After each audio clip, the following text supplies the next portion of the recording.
Well, if I was to express a preference for Pierre Trudeau's approach versus Justin Trudeau's approach, I actually preferred the Pierre Trudeau way, because he just wanted to steal our wealth. He didn't want to destroy it. Welcome back to Moose and Loose. In today's top stories, we've got Danielle Smith being interviewed by Jordan Peterson, and they absolutely destroy the Liberals and Trudeau on energy, LNG, oil and gas, coal, climate change. They go full out, as well as one of Trudeau's ministers is stepping down. It's not even one of the backbenchers. It's one of his best friends, one of the groomsmen at his wedding. This is some big stuff. This is embarrassing. So let's jump into this. So first up from Jordan Peterson's podcast here is this interview with Danielle Smith. The radical left have indicated very, very clearly their willingness to sacrifice the poor to the planet. Right? And this shocked me, actually, because I could see a tension developing between the low energy prices that were clearly necessary to continue lifting the world's poor out of poverty, which you would think would be the primary concern of the left, right? In principle, they stand for the marginalized and oppressed. And in principle, perhaps primarily along the economic dimension. At least that was the classic left that we had contended with, dealt with for, a century in the West. But now we saw on the energy and environment front that the nature worship that's characteristic of the followers of Ehrlich, let's say, will trump any concern whatsoever for the inhabitants of Africa, to point to one place in particular, right? Because the Africans are energy poor, as are the Indians, and to some degree the Chinese, although they're rectifying that very, very rapidly.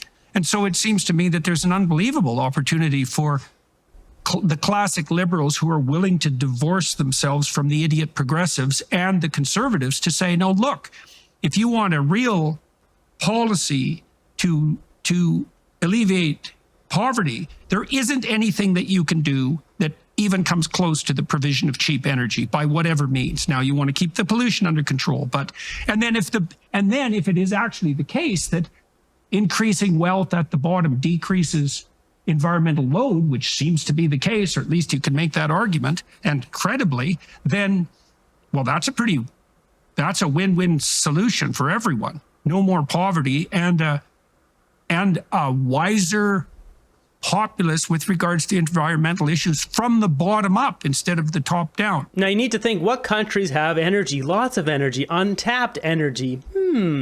Canada. Canada is one of these countries. We have tons of energy. We have tons of natural gas, oil. We have potential not only for some wind farms and some solar, but tidal power. All of this power is going untapped. And the stuff that has been the bread and butter that has built this country, the oil and gas, is being squashed, is not being expanded, like liquefying LNG and shipping that out to other countries, because we've got the liberals in power. That's a good vision. And so it's an excellent vision. I'd add one more on top of it, because it actually improves the planet from an environmental point of view. And you'd mentioned Bjorn Lomborg, and I think Michael Schellenberger has done good work on this as well. But one of the things that I have heard as I've gone out talking about the value proposition that Alberta has to offer is, I'm told that if we don't provide that secure supply of LNG so that they can be using it for their energy needs, they're actually quite worried in places like the Asian countries and in India, that if we can't provide them with whether it's ammonia or LNG or some kind of hydrogen carrier, that they're just going to have to keep on developing coal-fired plants. Of course they will. Of course. And and coal has advantages. You can stockpile coal like mad. All you have to do is put it in a pile. It's pretty straightforward. And so, of course, they're going to turn to coal. Why? Because there's absolutely no way that these developing countries, where most of the people are going to be able to withstand the pressure from the population with regards to the necessity of economic growth. And so, and we already saw this, Premier Smith. We saw this in Germany. The Germans took this demented tilt towards green environmentalism, and all that's happened is that their electricity is 5 times as expensive as it should have been, and they pollute more. Not least because they have to burn lignite. That's how it's turned out. Lignite, for God's sake, the most polluting form of coal. They shut their nuclear power plants down, which was utterly insane. And so what's happened in Germany is they're more dependent on, like Putin, for example. Their energy costs have spiraled out of control. They're deindustrializing as a consequence, and they pollute more. So the only way that's a victory is if all you wanted to do to begin with was cause as much havoc and disruption as possible. You know, it's funny you should say that, because one of my MLAs in the legislature, and just listening at what our opponents in the New Democratic Party had to say, he came up with this formula that the progressives have, is that they identify a problem and then they identify a solution that will make things worse. And then they criticize conservatives who have solutions that are actually a lot more practical and may work, and try to demonize the solutions that we take. But you're absolutely right, is that there's this maybe it's sort of a it's plausible that the approach that they would take would work. It's plausible that if you built out an economy based on nothing but wind and solar and batteries, that everybody would have free electricity and it would drive prices down and it would be unlimited because the wind is always blowing somewhere and the sun is always shining somewhere. And if you just interconnected enough, then it should work. And I think that that plausible lie has been at the heart of why it is we've had such dysfunctional policy around how we develop our energy sector. You need to have reliable power. That should be number one. It should go without saying that a fuel source that only works 10% of the time in the case of sun in our market, or 30% of the time in the case of wind, is not something that you can power an industrialized economy on. And then on top of that, if you try to add everything onto the power grid so that all of your industrial use has to come from electricity, all your heating has to come from electricity, all your transportation has to come from electricity, at some point it gets absurd and gets obvious that it is unachievable. But I think that there's this aspirational approach that they put out there, that people want it to be true, and so they continue to endorse policies that are completely incapable. It's impossible to be able to implement them. And it's our job as conservatives to understand where that aspiration comes from. Because I think people are good-hearted. They actually want to have less impact on the planet. We all enjoy our beautiful outdoor spaces. And so we want to make sure that we're not doing anything that's going to impact biodiversity. So I think that there is a human need to be in touch with nature, that they're able to, I think, take advantage of, to propose policies that simply won't work. So yeah, that's a great point there. They're tugging at the heartstrings with this. And sure, in a utopian society, we would just have solar panels laying around everywhere and it would work. And maybe efficiency gets to a point where that is possible, but that's not possible right now. So let's jump over right now and look at the coal numbers. Let's look at some graphs of the coal exports coming out of Canada. This is under Justin Trudeau, under Stephen Guilbeault. First up, we got this Canadian coal exports, 14 billion, of which 29% goes to Japan. So this chart here, you can see, starts in 2005. If we go over to 2015 right here, this is where Trudeau gets in power. So they had been going up, and the exports is the green one here. Imports has been going down for a while. But the green was what we're looking at here. So Harper was in power here, and it was going down to there. Justin Trudeau gets into power, and it goes back up. We had the world event, which happened here, and it's going back up. So Stephen Guilbeault came in like right here. So like you would expect when Guilbeault came in, if this is his number one priority, this would go down, but it's going back up. So they want us to make sacrifices, major sacrifices, yet they still have no problem with exporting coal to other countries in the world like Japan, China, all around the world. This is hypocrisy at its best. We got this one here. It says Canada coal exports up 13.6% month over month in November 2023. Some of the more recent numbers are harder to get, but this is at the end of last year here. We got this graph here, which is very interesting from the National Observer. All these lines are different countries. China is this blue one here, the dark blue, and Japan is this teal colored one, and then South Korea. So those are kind of the main players here. If we look at the chart here, it says Canadian metallurgical coal exports from January 2015 to basically the end of last year. So this is when Trudeau got into power, basically. So Trudeau gets into power here. I don't know if they set up this graph because of that reason or if it just works out that way, but basically Trudeau gets into power and this is what the coal exports do. Now we had the world event right here, which is why it dove off a cliff, and you can see China here. So now it is dropping a bit here, but I mean, this is a huge delta between there and there. Guilbeault got in here somewhere. So when Trudeau had that election in 2019 and he put in Guilbeault, this is what happened after Guilbeault. So does he want to stand up and explain himself? Because what's going on here? Why would we dramatically increase our coal exports if climate change is the number one thing and we need to be doing our part? We need to be showing China. This is not how you show China about climate change, drastically in exporting more coal to them. It's all a big scam. Found this chart here is interesting. It's on climateactiontracker.org. And so this is for Canada, and it shows basically the policies, and it shows here red is highly inefficient. Basically, according to this website, we're supposed to be down in the green. Yellow is like kind of okay, almost sufficient. And so here's where the policies are. Here's where the planned policies were supposed to be, this purple line. So even like the Liberals are not even close to the planned policies. They like to talk a big game, but really they're failing at even what they're trying to do, and it's just dramatically hurting our economy. Well, there's also a shadow side to that, just like there was a shadow side to the fossil fuel industry's presumption that if they marketed themselves in a green way, that would be a net economic advantage to them. That all presumes that the people that you're contending with are playing a fair game.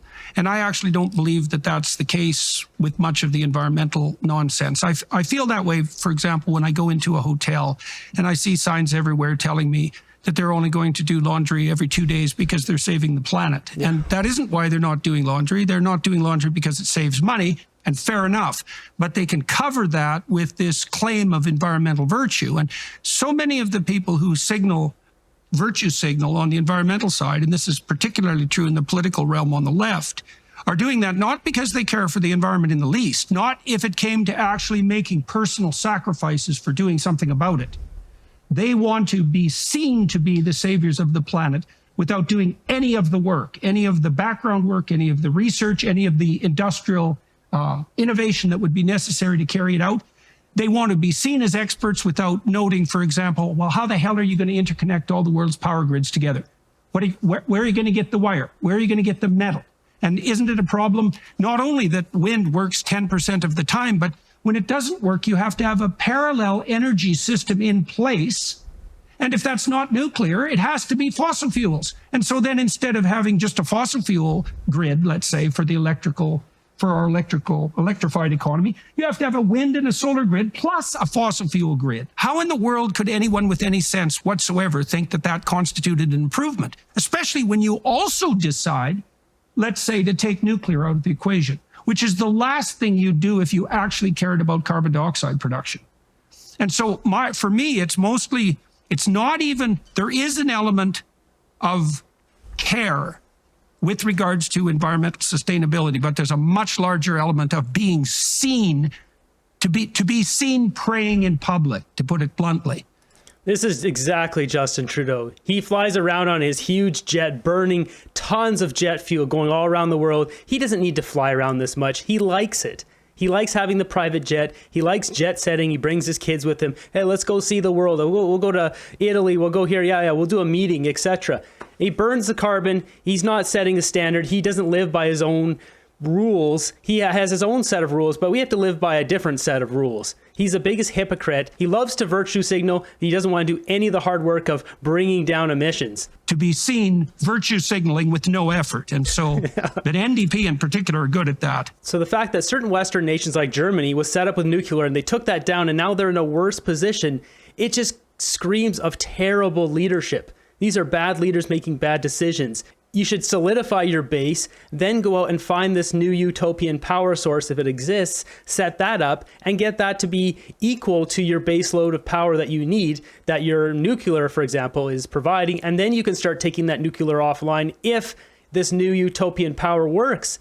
Why would you just take that offline and hope for the best? Now we got to go back to using dirty coal. These are bad decisions by bad world leaders. So next up here, we have another clip. So that was just a one-off clip they have on their website, but this is a full interview here. I'm not going to play this whole thing, but Jordan Peterson and his team are very good about letting creators show a little bit of his interviews. In turn, it brings more people back to his videos, which is how this should work. But I just want to play one other short clip from this interview here, and then I'll link up this in the end here if you guys want to check out the full interview, which I highly recommend. So this next clip here, they talk about natural gas.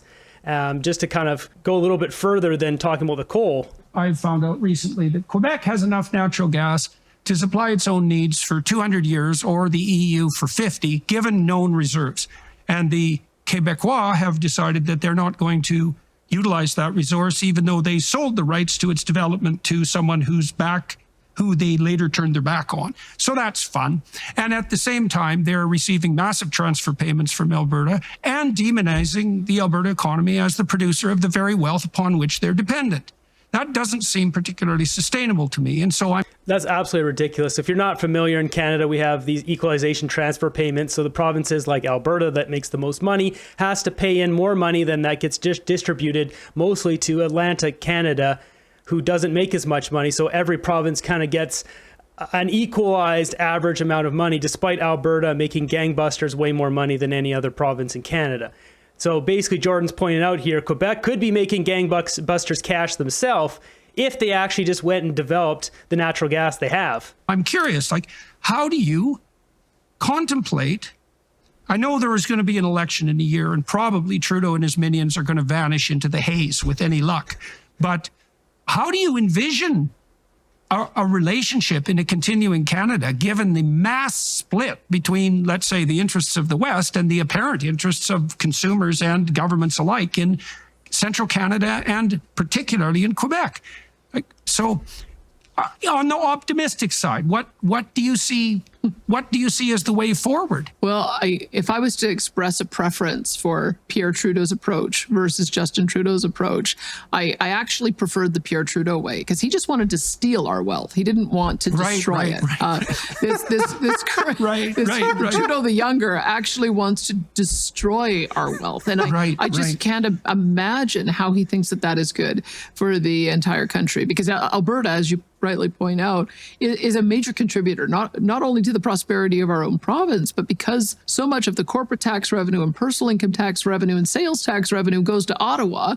They are a massive beneficiary of the fact that we have a strong and growing economy. So my way of dealing with that is to just point out they don't really have a mandate to govern in any meaningful sense. He only got 32% of the vote in the last election. He had a partnership with the NDP, which I see Jagmeet Singh spends almost as much time criticizing Justin Trudeau as I do, and yet he continues to prop him up. He's the worst hypocrite in Canadian politics ever, I think.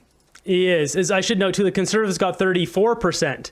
Instead of 33 like Trudeau. It's because of the different districts and the votes and all that. It's the same thing in America. If you get certain areas, you can win despite not having a popular vote.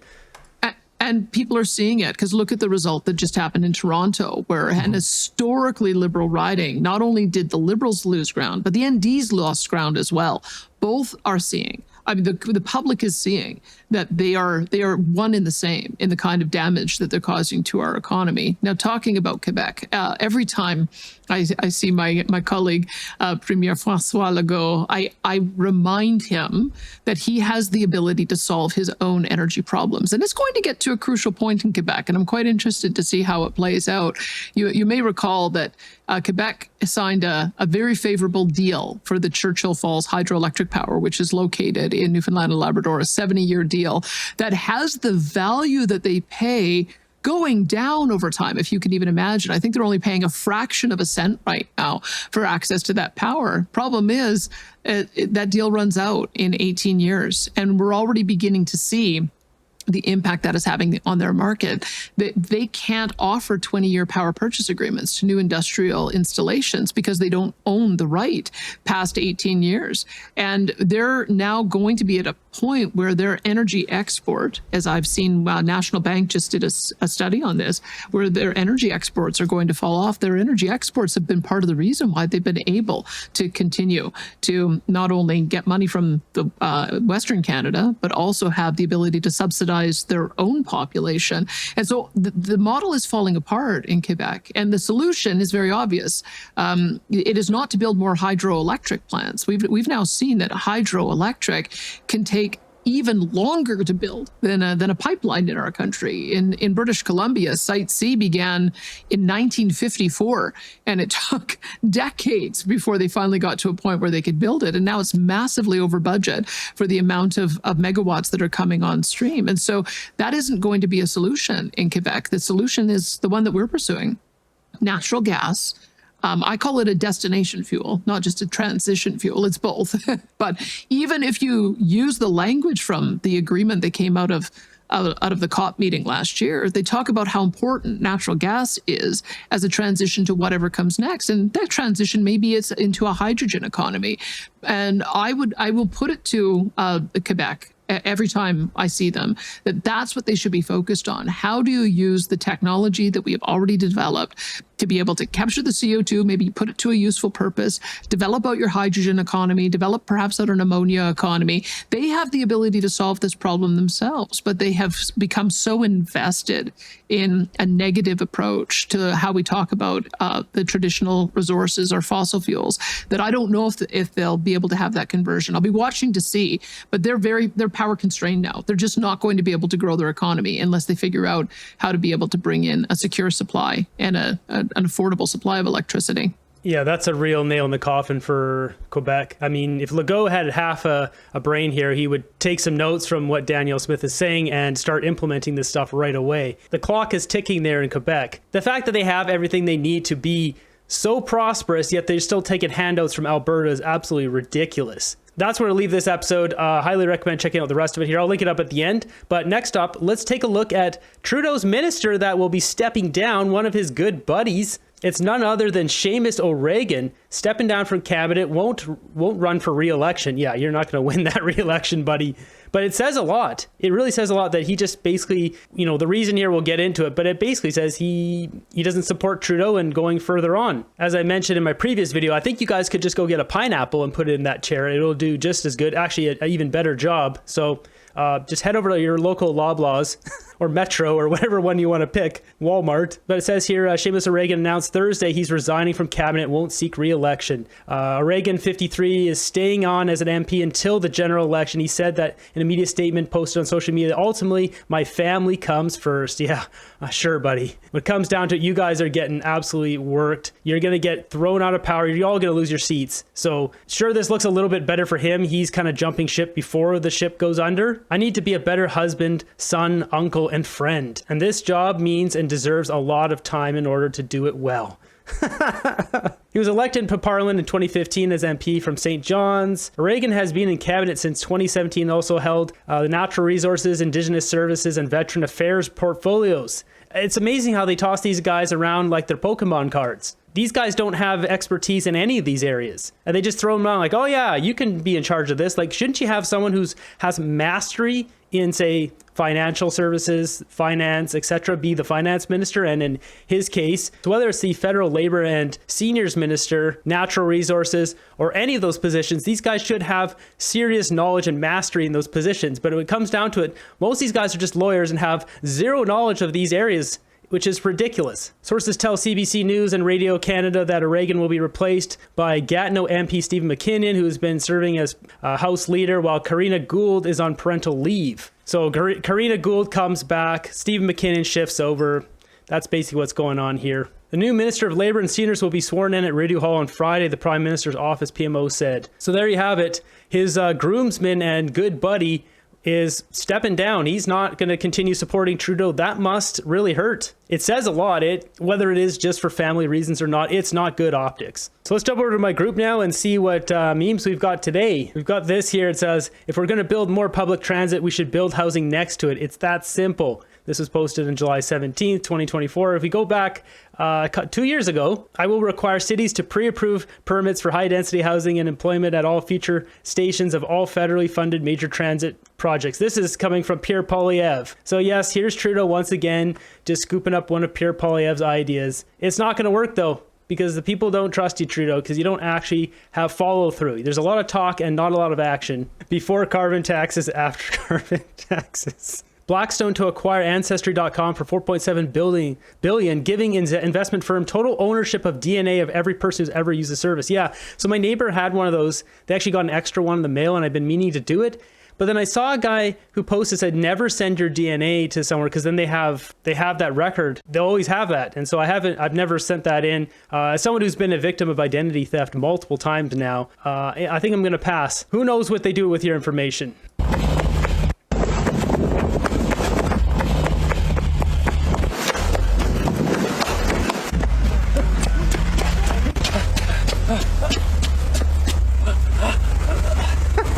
Is this Mr. Beast?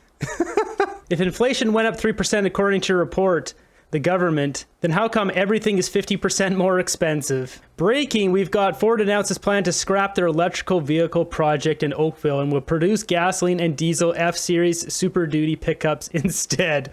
Huh, that's interesting. Definitely saw that one coming. One bedroom Vancouver apartment located next to the water, $2,600. Ice cube soup, follow me for more recipes. Yeah, this is a new national delicacy, Canadian delicacy. Prime Minister, what does it say about your government that Seamus O'Regan is leaving cabinet and not running again? Are you, I don't know if that music's copyright. what are you discussing at cabinet tomorrow? Yeah, he's not going to say anything. He doesn't even wave to the camera anymore. He's just like walks around. He puts his little smug smile on and goes into his motorcade of 77 cars. That's going to wrap up this episode. Let me know in the comments down below what you guys thought about Danielle Smith and Jordan Peterson's conversation there on energy and climate change and all of that, as well as Seamus O'Regan stepping down, Trudeau's secret meeting. There's a lot going on here in summertime. I thought things would be a little bit slower, but it seems like it's just kind of ramping up. So let me know what you guys think. Thanks for watching today in the video here. Be sure to hit the thumbs up, subscribe if you haven't subscribed, and subscribe to my other channel because things are not so peachy over here. I keep getting restricted on my videos when I upload them here. I spent 5 hours trying to troubleshoot my own video because YouTube doesn't tell me what's wrong with them when I upload stuff. Often it'll just be one word or one 5 seconds of imagery or whatever it may be. I actually took yesterday's video, which was 23 minutes long. I chopped it into 23 segments that were 1 minute each, uploaded all of them to try to find the problem, and then I can fix it or delete it or whatever. But even then, sometimes you upload a segment and it says green, it's fine, and then you upload it again and then it'll flag it. Like the system's kind of dumb like that. It's just a robotic thing, and sometimes it's a case of like it'll mistake something for whatever because it's a robotic system. In my case, I had a clip of Palestinian protests, and there was a bunch of guys wearing black outfits that were cleaning up garbage. But then the system looks like they thought it was a bunch of those guys from America who wear the black outfits, who have a 4-letter word on their shirt that starts with an S and ends in a T. Maybe there's a W and an A in there as well. And I thought there was those guys. That's what I think. So I had to completely cut that out because I can't tell the system, hey, that's not actually those guys. It's just guys cleaning up garbage. The only other option for me is to send it in for approval, which is why I had to do this morning. It was 5 a.m. I had to go to sleep. So I just went to bed and I sent it in for approval. And then 5 hours later, they finally approved my video. Seeing how this is a daily show, I can't send it in for approval every day. It's getting ridiculous. So what I'm gonna be doing is splitting these videos now. Anything that's, maybe confuses the algorithm a bit or whatever, I'll put on my second channel because the algorithm over there doesn't have a problem at all. Because I play by the rules. I don't show stuff that is not allowed, but the system keeps messing up. But for whatever reason on my second channel, it doesn't do that. So going forward, I'm going to be splitting my videos and putting more on my second channel to show you guys what's going on that I'm not able to put here. I don't know if someone has come and cracked down on this because there's a lot of views coming in here and I keep sharing the truth of what's going on and they don't like that. I recently put out a video on my second channel about a certain company, and I had, I think the guy he's lying, but they're a big company. Maybe they had something to say with it. Maybe it's just the government. Maybe it's Trudeau and the Liberals. Maybe it's someone else. Maybe it's some donors of Trudeau's that doesn't like. I don't know, but it's very suspicious that suddenly out of nowhere I'm having all these problems. Because the same day, also having problems with my Facebook account. My Facebook account has been locked down now for 6 days too, on the exact same day, right at the exact same time. So you guys let me know what you think about that. I have my own thoughts about it. Thanks for watching the end of the video here. Be sure to subscribe to the channel, like the video, all that good stuff. Keep fighting for freedom here. Be sure to subscribe to my second channel. I'll put it up right here on this side as an extra layer of protection. And quite honestly, I think I'm going to make a third one because at this point I probably need one if I'm not going to be completely erased off the universe here. So we'll keep fighting for freedom. I'll see you guys in the next one.